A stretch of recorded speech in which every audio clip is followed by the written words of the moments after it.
नमस्कार मंडळी, हा आहे कोकणातील एक खास पारंपरिक पदार्थ.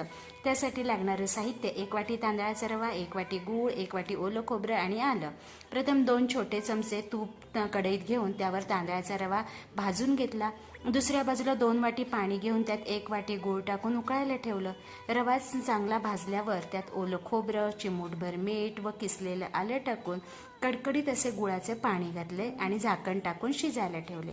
शेवटी थोडीशी वेलची पूड घालून तूप लावलेल्या ताटामध्ये हे सगळे मिश्रण काढून घेतले आणि सगळीकडे व्यवस्थित पसरवून घेतले.